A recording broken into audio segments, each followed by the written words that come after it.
बिस्मिल्लाहिर्रहमानिर्रहीम। Basic knowledge के साथ एक बार फिर हाजिर है।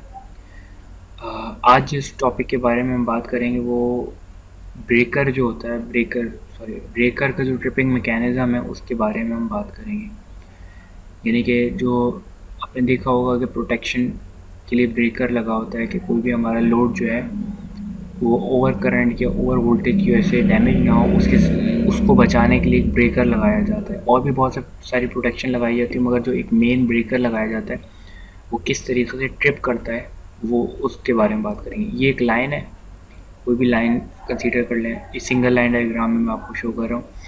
ये एक ब्रेकर है, ये ब्रेकर का सैम्बल है, और ये एक लोड है। कोई भी इसके आगे जो भी लोड, यानी कि आपने लाइन ली हुई है, उसके आगे ब्रेकर है, उसके आगे कोई भी लोड चला रहे हैं। ठीक है, अब ये आपको पता है जैसे सीटी और पीटी जो है बेसिकली इंस्ट्रूमेंट ट्रांसफार्मर होते हैं।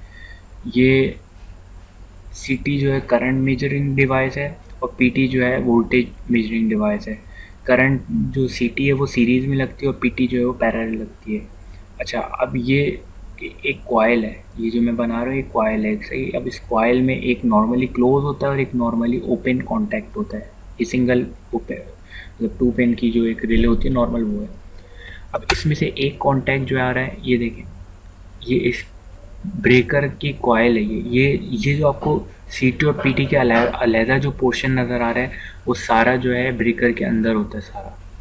ये बैटरी आ गई और ये इसके दूसरे कॉन्टैक्ट से, दूसरे टर्मिनल से कनेक्ट हो गई।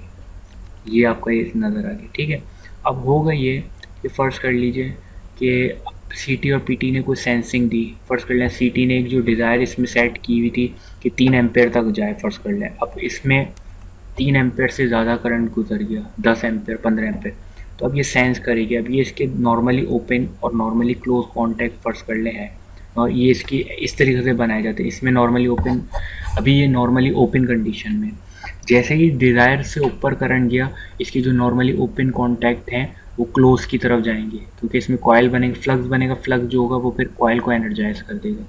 अब जैसे ही कॉइल को एनर्जाइज करेगा तो इसका कॉन्टैक्ट जो है पूरा कंप्लीट हो जाएगा कॉइल का। जैसे ही कॉइल कंप्लीट हो गई तो कॉइल जो है इसको लैच करवा देगी। इसका जो ऑन ऑफ का स्विच होता है ब्रेकर का, वो ट्रिप कर जाएगा फ़ौरन। किस वजह से? इसके कॉइल के अंदर जब फ्लक्स बनेगा तेज़ी से, तो उस फ्लक्स की वजह से उस कॉइल को लैच, कॉइल जो उसको नीचे गिरा देगा, मोटर बच जाएगी आपकी ओवर करंट या ओवर वोल्टेज की वजह से। तो उम्मीद है समझ में आया होगा। Thank you.